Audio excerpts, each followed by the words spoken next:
question to each one of you best. What do we do with the fact that, despite your story, at least in my view, Morgenthau ultimately is the less pessimistic political thinker. And by that I mean in the 60s, I think he's much more willing to entertain much more radical ideas about political change than Niebuhr was. So I think, I mean, I disagree a little bit with Campbell Craig on this. He sees Niebuhr as becoming a sort of world state. I think Niebuhr is actually more cautious about that and is much more willing to defend existing international organizations, whereas Morgenthau sort of moves beyond that and starts. So I mean, this might just be another place where we see how all of these different sides of Morgenthau don't really fit together all that well. Right? That the theology should have went in a different direction politically than it did. But anyhow, that's something I'd like to hear more about. And then Felix, I found this really illuminating. The only thing that I'm missing a little bit is maybe you said it, and I'm saying it more bluntly. It seems to me the real similarity is that both Arendt and Morgenthau, although in different ways, and I think this is the basis of their friendship, they're both trying to retrieve some concept of political action, basically. You get that in scientific man, clearly, and then you get that in the human condition. They do it in different ways, you know, but my sense is that's really what leads them to sort of have affinities intellectually. And then you do get, the other thing it seems to me, having obviously spent a lot of time reading Morgenthau, and also I teach Arendt, I actually don't teach Morgenthau, I teach Arendt all the time. Their political positions in the US are almost identical on almost every issue. You know, I really think it's a very political, I mean, I have friendships like this, people you feel closely to politically, you just talk about things. I mean, how to relate that story to broader theoretical questions would be really interesting. I know you're doing this in a different way, but that would just be a suggestion I would have. I also think there's a lot of interesting places, but maybe not that many, and I think you pointed to a whole bunch of them, where you see how they're picking up something from the other one probably, and they don't often go very far with it. The one place where I think there's work to be done is on sovereignty. Because Morgenthau, yes, he's a defender of state sovereignty, but then he's also a critic of it in a way, because he ultimately thinks it's obsolescent. I mean, Arendt is always a critic of state sovereignty. You know, a big part of the argument on violence, which I never really appreciated until I read Morgenthau. Morgenthau believes in the 60s, certainly maybe earlier, with advanced technology, it's no longer possible to have revolutions, effective political change from below. He says once governments have centralized, once they, having today the monopoly on legitimate coercion means you're not going to have that anymore in the age of atomic weapons. And violence is almost a direct response to that thing. Now, I mean, there's no textual evidence that they're, you know, but I just can't imagine personally that that's not a place where there's a dialogue that is going on. I mean, that's the whole point of the book in a way, is that sort of argument rests on misperceptions about power, violence, and so on. So there are places where you see that kind of dialogue, but I guess I see some general affinity, and then there's much more, maybe than you're laying out, very specific sort of political things. I don't know what you do with that, but they're both very excited for about John Kennedy. They're both very excited in a certain way about the New Left. And they're both worried about, they both see America moving from a republic to an empire. I mean, that's definitely going on. But how that fits in, this is more just a, sorry. Very quick next question to Vasilius. One point you said there that Morgenthau and Niebuhr were anti-utopian. And I wanted to press you on in what sense, particularly as that statement seems to, in some respect, contradicts much of the argument of your paper. In the sense of the anti-Pelagians, that kind of ungrounded optimism. That's what I meant when I was arguing that. Anyway, should I start? Yes. Okay, starting from the latter point. What I meant there is that I see, the argument I wanted to make, I mean, it's still out there, you know, I'm trying to formulate it and all that, is that perhaps Morgenthau, for specific reasons that have to do with his ontological premises, vis-a-vis the problem of evil and the original sin, the concept of the original sin, Morgenthau tends to be a pessimism of despair, whereas Niebuhr perhaps could be described as a pessimism of hope. But Niebuhr is anti-utopian in the sense that he's not a Pelagian, but he's trying to struggle, he's trying to be, maybe he's a semi-Pelagian, but he's not a Pelagian, he's not a Gnostic, he struggles with the dialectical paradox that, you know, evil is both inherited, you know, we are corrupted, but at the same time we have the possibility of salvation, the possibility of, you know, because we are the perpetrators of evil is about. But does it meant anti-utopian in that sense? Because you can be a pessimist. Yeah. Anti-utopian in the sense that he is not an ungrounded, he's not like a naive optimist. In that sense, anti-utopian. But you can be very utopian and also be deeply, deeply pessimistic.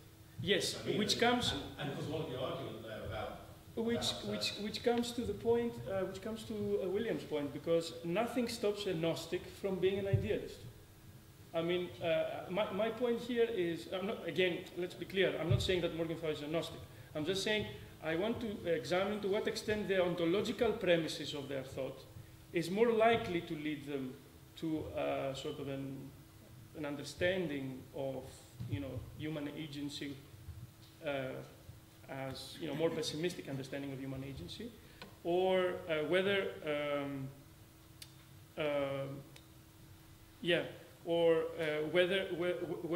exactly this ontological understanding, the ontological premises of their thought can justify any kind of optimism that they put forward, or any kind of progressivism that potentially they would put forward. So I'm not saying that he cannot be a reformist or whatever. I'm just saying which ontological argument would be more consistent in the sense, if we wanted to imagine, progressive politics in that way, what sort of ethical posture would be, towards the problem of evil, towards the issue of the original sin, would be more likely to sustain, a sort of credible optimism.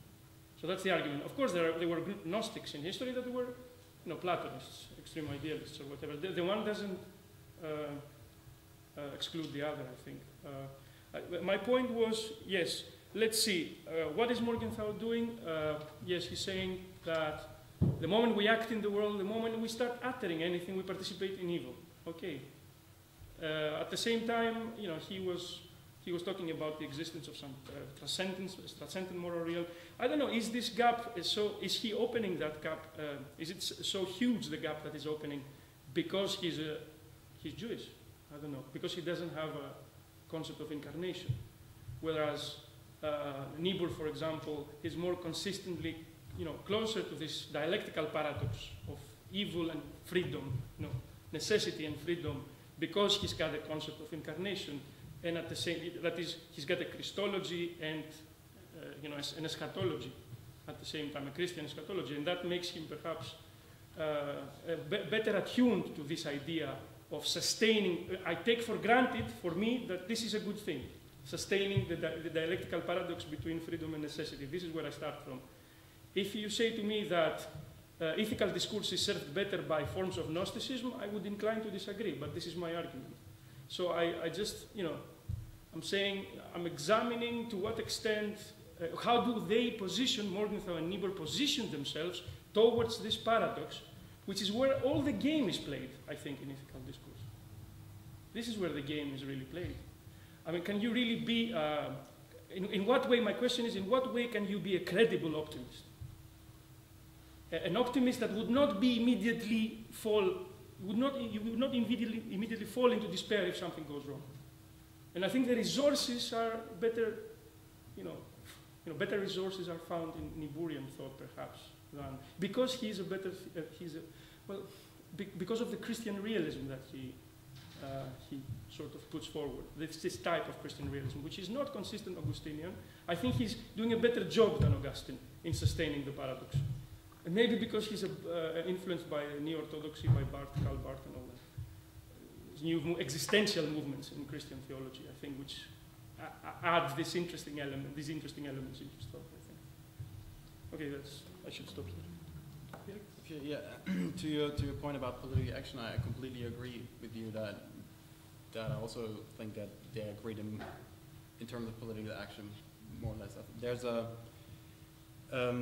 the correspondence of Hannah Arendt and Mary McCarthy, where they occasionally mention Morgenthau, and it's primarily about this part of the political action, where the Arendt says that Morgenthau became a national figure during the Vietnam War, and she also reports how he was affected by the criticism he received by his engagement in teachings, etc. But what I was interested in this paper is actually not the political action itself, but why they basically constantly agreed in that sense. I said I wasn't interested only to report this political action. What I was interested in was basically why did they agree, and that's what I wanted to work out in this paper. And I think that has a lot to do with their common, first of all, intellectual upbringing in Germany in the 1920s, 1930s, and also in their common experience, basically. They experienced the decline of the Weimar Republic, and they experienced what happened afterwards. And I think that fed their political action.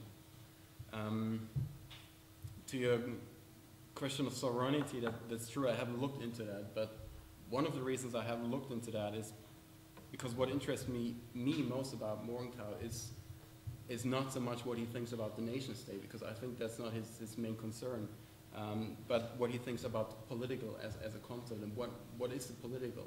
And you see that recurrent in his work. I mean, he gives a first definition in his PhD from 1929, and he constantly comes back to this question of the political. And the political is as Hartmut has outlined, it's a coloring, or what he said in La Notion de Politique, it's a tone that can be attached to anything. So it's not restricted to the nation state, but it's just a prerequisite to any form of association. And that's what I'm interested in and try to work out. And that's why in the conclusion I refer back to what you have elaborated in Morgenthau's concept of the world community. So something that goes beyond the nation state. And I think to consider something like a world community, Arendt's and Morgenthau's concept of the political and power are worthwhile to take into account. Sean, can I say one little thing? Yeah, sure. I mean, what would worry me just a little bit is by focusing on this particular history, two of them have, is one might miss that in the 50s, we have lots of other people concerned with very different biographies concerned with the same theoretical question. They're all worrisome that liberalism has missed political action, has missed out on politics. You get that in C. Wright Mills. You get that actually Jürgen Habermas, the structural transfer. That's why he wants to get theory of the public sphere. Yeah. Okay, which for him at that point is not a liberal theory. And so these people are very different. So I worry a little bit about that as your focus. But I think there's a lot of people doing that, latching onto that as a theme. And they do. What strikes me what's similar about Arendt and Morgenthau is both of them want to do this. They want, they're in this weird place politically because they reject. They're sort of almost. They're already at that point post-Marxist or post-radical, unlike say Habermas or C. Wright Mills. They don't see that as the place to go. They're also, not conservative, so they don't want to go where Leo Strauss goes. So it seems that might be, that's part of the Weimar story maybe, but Strauss is also part of the Weimar story, and he's doing something very different, obviously. Or, Habermas, you could say, he's sort of dealing with German history, but does something very different. So that's just a suggestion. Yeah. I don't think we're disagreeing, we're just throwing something out there. Yeah. How would you call what they are doing? I mean, they are not Straussians, they are not radicals, they are post-radicals. I don't know, but they're just, there's a critique of liberalism, but it's not a critique from the radical left or the radical right, and it's a very sympathetic critique, and it's one reason why they are, in the American context, left liberals, typically. So it's a form of republicanism. Like, sorry? It's a form of republicanism. Well, with the Rent, obviously with Morgenthau, he doesn't call himself that. So that would make me, that would worry me for Morgenthau. For Rent, that wouldn't, I think of Rent, yes, that makes sense for Rent. Okay. There's this, there's a certain space that they occupy that's contiguous, I would say, and that separates them from a lot of other people. Like Habermas, Rent makes very dismissive comments, or he's just another Marxist. We've seen this. And also Morgenthau, he thinks that stuff.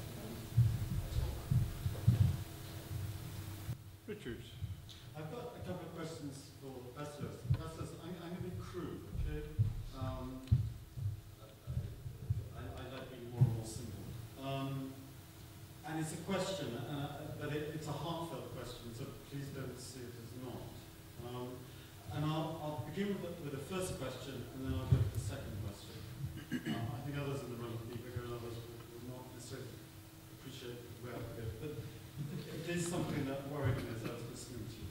Okay, the first question, which leads me in, with Morgenthau, I don't think, I think Mike's work has been very important around Morgenthau.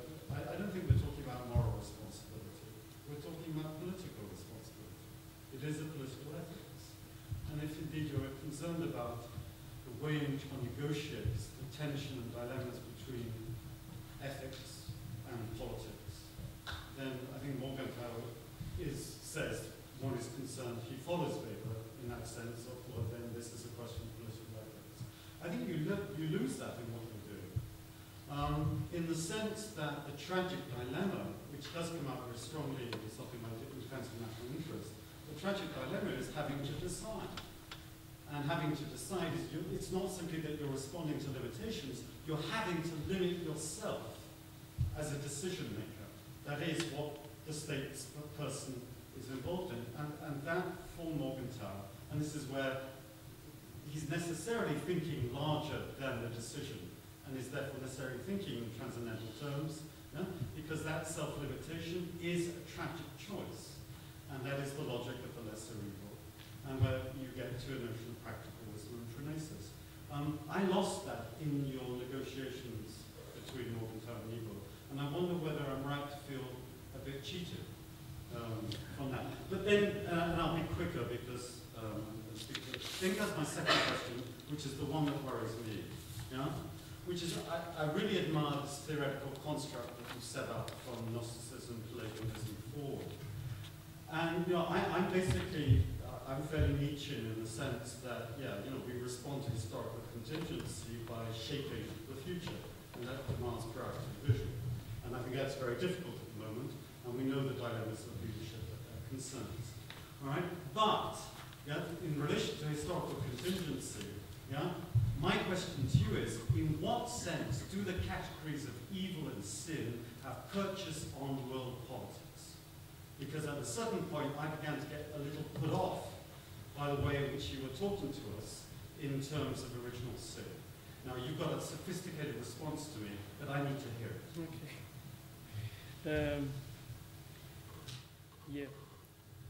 You don't necessarily have to interpret what I was saying. Not necessarily, actually. That wasn't my intention to provide you with a religious discourse superimposed on politics. You could see it as a phenomenology of politics, the discourse that I was offering to you. Please understand me correctly. That will, going through that tradition, come out with the way in which we address historical contingency is what concerns me. That's why I turn to Nietzsche in terms of him going to the tragic behind Christianity.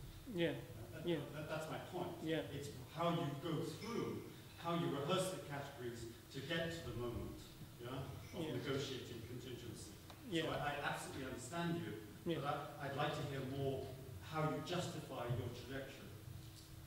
Okay, should I start from the first or the second? Okay, I'll start from the second and move to the first. From the first and move to the second. I don't think I was unfair to Morgenthau there. I actually made the point during the presentation saying that all these critics that attack him for, that his idea of the ubiquity of evil doesn't leave any room for, any sense of political ethics, the ethics of lesser evil. That's unfair, I think, when they do it. Critics like Michael Smith and Michael Loriot tend to argue that Morgenthau doesn't have a sort of a credible ethical criterion, moral criterion that that will help you navigate credibly and morally credibly in politics. There is an article by Douglas Klausmeier, I think, who makes the same argument. But I think they misconstrue Morgenthau on that point. They think that he is a species of, moral utilitarianism, what he's doing, but it's not exactly that. I mean, the ethics of lesser evil is not that. I'm just saying my point. I come back to what I said before. My point is that it's not that he's not negotiating this tension between politics and ethics and that he doesn't try to do that and he's not conscious of that and all that. My point was, how do you position yourself vis-a-vis the gap that you're opening between immanence and transcendence? I think that's the crucial point here. How do you position yourself vis-a-vis this idea that we are automatically self-limited, ethically limited when we participate in politics? What does this mean? What does this entail? Does it lead you to despair or does it lead you to hope? That idea. I think this is where I saw perhaps in Morgenthau sort of, what's the right word? Less I found less fertile the Morgenthau's thought here than Niebuhr's perhaps. And this is perhaps the reason why he gets these critiques. He gets these critiques because exactly he doesn't have a well perhaps articulated position vis-a-vis the gap between immanence and transcendence that he opens up. So that's why he gets these critiques about, he's a pessimist, he's a cynic. Niebuhr, I don't think Niebuhr does get those critiques as well, but it's like utter, I think if you read Niebuhr carefully, I mean, you shouldn't even start saying these things. Now, in terms of the, how do I get from tragedy to evil and sin? Take it like that. Or what do I mix up the discourses of tragedy and the discourses of sin and evil? I guess that's the question. Am I justified to do it? In what way are these categories mobilizing a critical language to respond to crisis? Okay. Well, I think I tend to approach them, as I said, I tend to approach them as, a kind of phenomenology of politics. So I tend to think that this is useful ways, useful categories to think about politics, to think about the things that happen in politics and how they are interrelated with ethics, and how politics and ethics are interrelated in many ways. And I think this is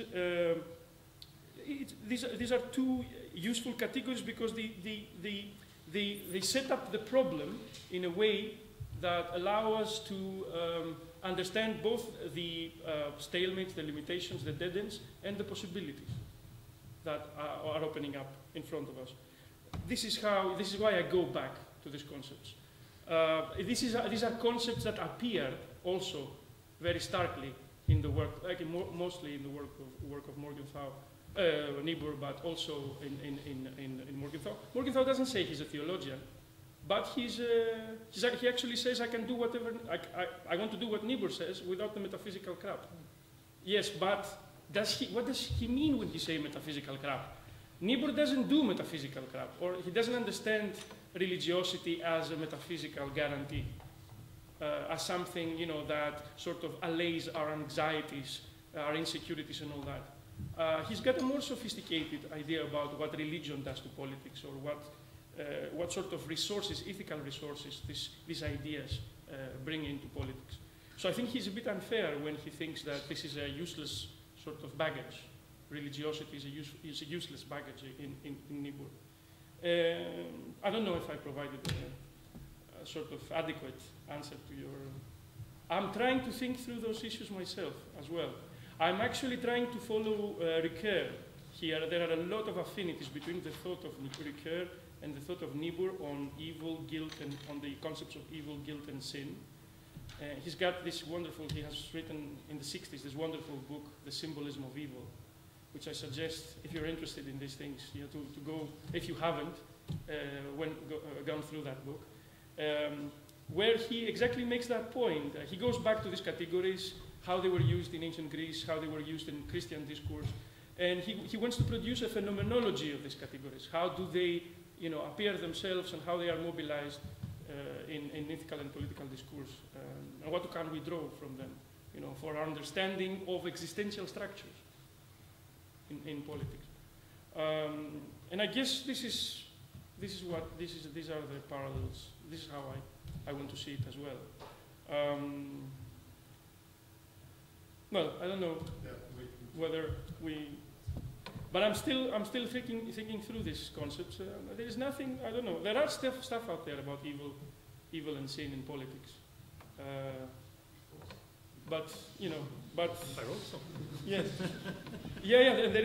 There are several articles and several books on evil, of course. So I'm still in the beginning of this investigation, to be honest. And okay. I hope I have a good idea. We'll see. There you go. Alec, did you have a question, or were you just scratching your head? No. You're scratching your head. Okay. Robert. I have a quick question on Hannah Arendt and Hans Morgenthau. So I think it's very even her in the more general community of German Jewish emigrants. I think it's very stimulating and interesting. And what kind of strikes me as a talk about is the concept of revolution, especially in like, truth and truth and power, when he kind of realizes his own utopianism, you know, the way he started this very like realist project, which might be a realist philosophy, but it's like a utopian political practice. You know, when he realized, oh, a decade ago, we thought we can actually talk, you know, truth to power, talk rationally, make a proper argument, and then the people will understand and will follow. And then in the early 70s, he finally realizes this project is basically dead.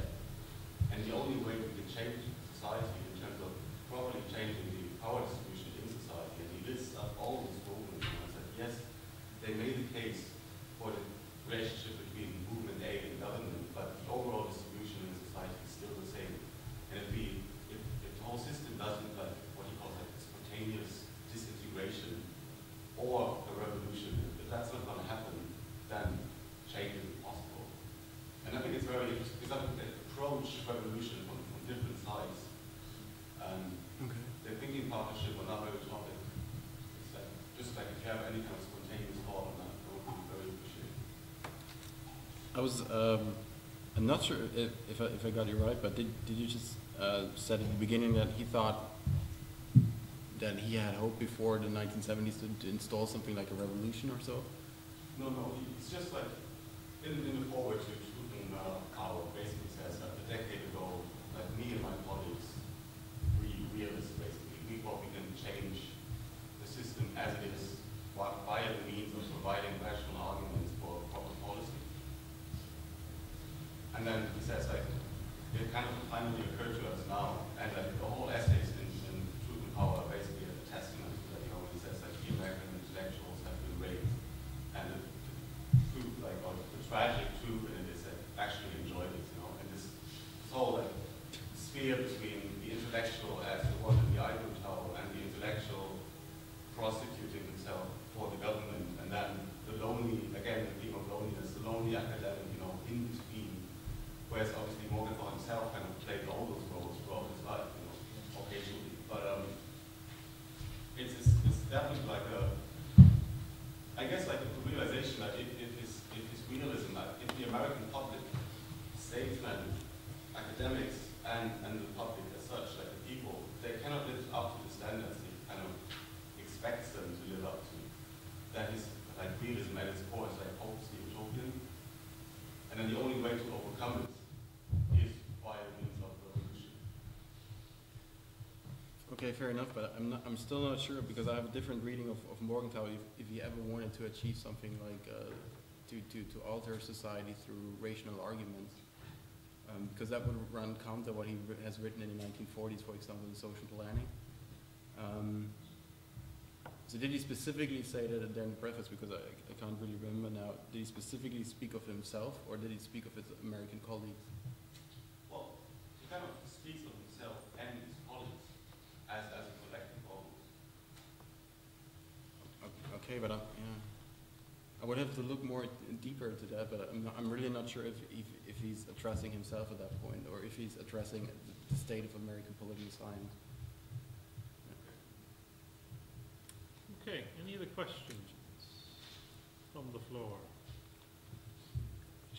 Yeah, Oliver has. Just a little comment to Felix. I hope in your paper at least you also mentioned the fact that according to Hannah's biographer, Morgenthau actually proposed to her at one point late in their life. No, I didn't. So, so much to loneliness. I think there is a discourse there is a lot of context that one needs to get through. No, I think, and I'm hoping that Mike can help me out on this one. 10 years ago at a visa conference in Warwick, you introduced me to somebody in ABBA, or from ABBA, who had written his doctorate on Morgenthau and Hannah Arendt. Remember? That thing was never published. Sure, it was me. Yeah. So you should look, there is a, I can't for the life of me remember the chap's name. I'm really bad with names. I'll actually try and dig it up. There is a big unpublished thesis on Morgenthau and Arendt. Okay. I just cannot remember for the life of me what. I have him in front of me, but I can't remember what. I can't remember. Anyway, so we'll have to follow up on that. But there is one more at least. Okay. One manuscript on this stuff. Okay. Didn't know about that. Mike. Can I I'm sorry, Gus, to do this, but I'm going to follow up on Richard's point a little bit, but in a different direction. I'm wondering, I want to compare your project here to what I think is one of the more interesting interventions in political theology and realism in the last few years, and that's Nicolas Guillot's really nice piece of Constellations called American Catacomb, right? Where he makes the argument that the mobilization of a knowledge of political theology had a specific political purpose, right? It was the attempt to demonstrate the necessity of finitude in order to stop a universalist politics, which Morgenthau believed now had the technical capacity to become the literally world-destroying apocalypse, right? So IR was literally that which tried to hold back the apocalypse. It wasn't what IR was, they were in this vision. That's his reading of the importance of political theology in this tradition. From where you're coming from, what is the political importance of what you're trying to teach us in terms of? Yeah, in the end of my intervention here, I try to make some points about, what are the implications of that reading for sort of normative IR theory, moral discourse, these discussions about how do we, where do we locate individual moral responsibility, or how do we position, how do we think of ourselves as responsible moral agents, and how do we apply ethical discourse in politics. My point, this is a very interesting article and a very important one, and I think it makes a very good point, yes. What I would say here is that, the concept, the difference between Morgenthau and Niebuhr that I want to draw is that the locus of freedom for Niebuhr is this condition of anxiety, which he takes from Kierkegaard. So he doesn't want to say that it's because we are created beings, because we are finite, that we are condemned to commit sin. So we're condemned to, that means that we're condemned to do wrong in politics. We're condemned to, we're condemned, things will always go wrong because we are finite. I think if you say that, then you run the danger of falling in despair. And that's why I find more interesting the resources provided by the thought of Niebuhr, because Niebuhr locates freedom, human freedom, that means the possibility of ethical action in this condition of anxiety. And when do we actually commit sin? When we betray our existential condition, which is anxiety. That means when we look for something certain, when we look for security, when we want to reduce uncertainty. So and then we commit idolatry for Niebuhr. That means we become nationalistic, we become crusaders, we become all these things. So it's because of this reason that perhaps it's because of the fact that he locates the human freedom at the level of anxiety, because sin for Niebuhr is exactly that. When you compromise that, that he is more open to new creative possibilities in politics, I think. Because when you act in politics, you always have to, you act truthfully, politically, only authentically, Heidegger perhaps would say, only when you don't betray that condition of openness, of fundamental ontological inherent openness of the political. I don't know, whether, this is how I would see the difference between the two. I think Morgenthau has the tendency to sort of conflate the condition of finitude with sinfulness. So the moment we enter politics, we are sinners, for Morgenthau. The moment we open our mouth, we are sinners.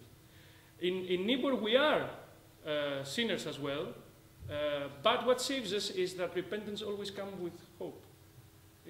That means we need, the presupposition of being hopeful, of being progressive, of doing interesting things in politics, is to accept, to repent first, to accept that. I'm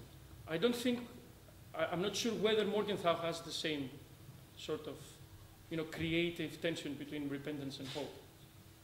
He's perhaps a bit more, and he's liable to be more pessimistic, exactly because he's missing that structure, existential structure. Maybe we're talking about tiny differences here, but I think they are important in their implications. I don't know, I mean... In their political implications. Yeah, in their political implications, yeah.